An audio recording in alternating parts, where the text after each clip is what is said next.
හැපි නිවියර්! ඉතින් ඔන්න 2026ට ගේන පළවෙනි වීඩියෝ එක තමයි මේක. හැබැයි මේක 2025දී හැදුණු කේක් එකක්. මේක පන්නිපිටිය සුරාඩෝ කැම්පස් එකේ ඩිරෙක්ටර්ස්ගේ බර්ත්ඩේ එකට හැදුණු කේක් එක. ඉතින් එතන ස්ටාෆ් එක තමයි මේක ඕඩර් කරේ. රිබන් කේක් කිලෝ 1.5ක් සහ කප් කේක් 20ක් තමයි යාලා ඕඩර් කරේ. ඉතින් ඔයාලා බලාගෙන ඉන්න මම මෙතනදී සරලව හදාගන්න පුළුවන් රෝසමල් දෙකක් කියන්නේ ක්‍රම දෙකක් මම කියලා දෙනවා. පොඩි වෙලාවකින් ඉක්මනින් හදාගන්න පුළුවන් ඩිසයින්ස් දෙකක්. ඉතින් මෙන්න මෙහෙම තමයි මම කේක් එක හැදුවේ. රිබන් කේක් කිලෝ 1.5 533කට බේක් කරලා සෑන්ඩ්විච් කරලා ක්‍රම් කෝට් කරා. ඒ වගේම මේ තියෙන්නේ ෆයිනල් කෝටින් එක කරගත්තු විදිහ. මේ තියෙන්නේ රෝසමල් එක හදාගත්තු විදිහ. මැජෙන්ට කලර් එක තමයි මෙතනදී පාවිච්චි කරේ. මේක වීඩියෝ එකේදී රෙඩ් කලර් පෙනුනට. ඉතින් මෙන්න මේ විදිහට තුනී කරගත්තු ගම් පේස්ට් එකෙන් මම රවුම් කපාගෙන ඒ රවුම දෙකට කපාගෙන ඒ කියන්නේ රවුම් භාග තමයි මේ පෙති වලට පාවිච්චි කරන්නේ. ඊට පස්සේ මේ රවුම් භාග එකක් මත එකක් ලාවට ඒ කියන්නේ සම්පූර්ණයෙන් නෙමෙයි කොන් වලින් අලව ගන්න ඔයාලට පේනවා ඇති. ඊට පස්සේ මේක රෝල් කරලා අපිට පොඩි රෝස මලක් හදාගන්න පුළුවන්. ඉතින් මේක මේ පර්ෆෙක්ට් රෝස මලක් නෙමෙයි. නමුත් ඔයාලට හදිසියේ කේක් එකකට තියාගන්න ඉක්මනින් හදාගන්න පුළුවන් ක්‍රමයක්. ඔයාලට පේනවා ඇති මං වෙනමම මැද කොටස පොඩ්ඩක් හදාගත්තා.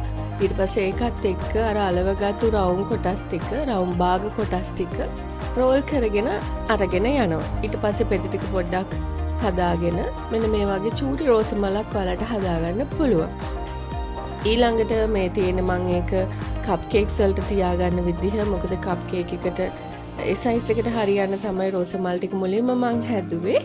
ඉතින් මේ තියෙන ඊට පස්සේ මම හදාගත්තු ක්‍රමය මේක මම නිකන් පොඩි කොටුවක් නැත්තම් අපි කියන්නේ සමචතුරස්‍රයක් විදිහට හදාගෙන ඒක මුලින්ම මම රෝල් කරගන්නවා. මේ තියෙන එක ඊට පස්සේ ඒ රෝල් කරගත්තු පොට්ටුව වගේ එකට වටේට නැවතත් මම ඒ රවුන්ඩ් භාග මෙතනදී මං වීඩියෝ එකේදී පෙන්වන්නේ නැහැ. මෙතනදී ඒකේ එජස් මං චුට්ටක් ටූල් කරගෙන තියෙන්නේ. ඒ කියන්නේ ඒකේ ඝනකම චුට්ටක් අඩු කරගෙන ඊට පස්සේ ඒවා අපි පෙති විදිහට අපිට කැමති විදිහට නැත්නම් අපේ ඇහි මට්ටමේ හැටියට මම ඒක අලව ගන්නවා. ඉතින් මේක තමයි මේ ක්‍රම දෙක. මේක චුට්ටක් වෙලා ගියා. මොකද මේක පොඩි. මේ පේනවට වැඩිය ගොඩාක් පොඩි කප් කේක්ස් වලට තියන්න ඕනි විදියට තමයි මේක හදාගත්තේ. ඉතින් මේක කොහෙත්ම පරිපූර්ණ ක්‍රමයක් නෙමෙයි. ඒ කියන්නේ රෝසමල් හදාගන්න මීට වැඩිය ලස්සන ක්‍රම තියෙනවා සහ ටිකක් වෙලා යනවා. ඉතින් ඒ වගේ මලුත් මං ඔයාලට ගේන්න උත්සාහ කරනවා ඉස්සරහදී. මම මේ කියලා දෙන්නේ ලේසි විදිහක්. ඔයාලා කවදාවත් මල් හදලා නැත්තම් ඔයාගේ කේක් එක ගොඩක් හදිස්සි නම් කරන්න පුළුවන් විදිහක්. මේ ක්‍රම දෙකටම ඔයාලට ගම් පේස්ට් වලින්, ෆොන්ඩන්ට් වලින් නැත්තම් ෆ්ලවර් පේස්ට් වලින් මේක හදාගන්න පුළුවන්. ඉතින් මේ කේක් එකට ඩිසයින් එකක් එයාලා දුන්නේ නැහැ. කප් කේක්ස් වල ඩිසයින් එක විතරයි දුන්නේ. ඉතින් ඒකට මැච් වෙන්න කේක් එක හදන්න කියලා තමයි මට කිව්වේ. ඉතින් ඔයාලට ඉස්සරහදී බලා ගන්න පුළුවන් කේක් එකේදී යටට පැලට් නයිෆ් එකකින් කරන්න යන ඩිසයින් එක පොඩ්ඩක් වර්ධිනවා කියන්නේ ඒක ගැලපෙන්නේ නැහැ කියලා හිතෙනවා. ඊට පස්සේ ඒක මම ආයෙ හදා ගන්නවා සම්පූර්ණයෙන්ම ස්මූත් කරලා ෂේඩඩ් ලයින්ස් විදිහට හදාගෙන පොඩි බෝඩර් එකක් දාන්න. දැන් මේ තියෙන්නේ මම මුලින්ම මේ කරපු විදිය සම්පූර්ණයෙන් බටර් කලර් එකකින් කේක් එක කවර් කරලා ඒක පැලට් නයිෆ් එකෙන් පොඩි ඩිසයින් එකක් දාගෙන උඩට මම 4B nozzle එකෙන් තමයි මේ බෝඩ් එක දාගන්නේ.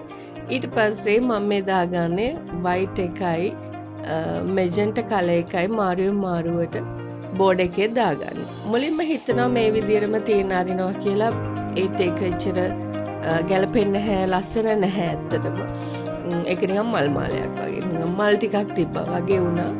ඉතින් මේක පැලට් නයිෆ් එකෙන් ඊට පස්සේ හදන්න ගියා. ඒකත් එච්චරටම ලස්සන නැහැ. ඊට පස්සේ තමයි හිතුවේ මේක සම්පූර්ණයෙන්ම ෂේඩ් වෙන්න අපි ස්මූත් කරලා පැලට් නයිෆ් එකෙන්ම කරනවා සෝරි පැලට් නයිෆ් එකෙන් ලයින්ස් දානවා කියලා. ඉතින් මෙහෙම තමයි ඒ ඩිරෙක්ටර්ස්ගේ කේක් එක හැදුනේ. යාලා ගොඩක් සතුටු වුණා ඇත්තටම. මට කමෙන්ට් එකක් ආවා ගොඩාක් රසයි ගොඩක් ලස්සනයි කියලා. ඉතින් මෙන්න මෙහෙම තමයි මගේ අලුත් අවුරුද්දේ අලුත් වීඩියෝ එක. මාත් එක්ක දිගටම එකතු වෙලා ඉන්න. Subscribe!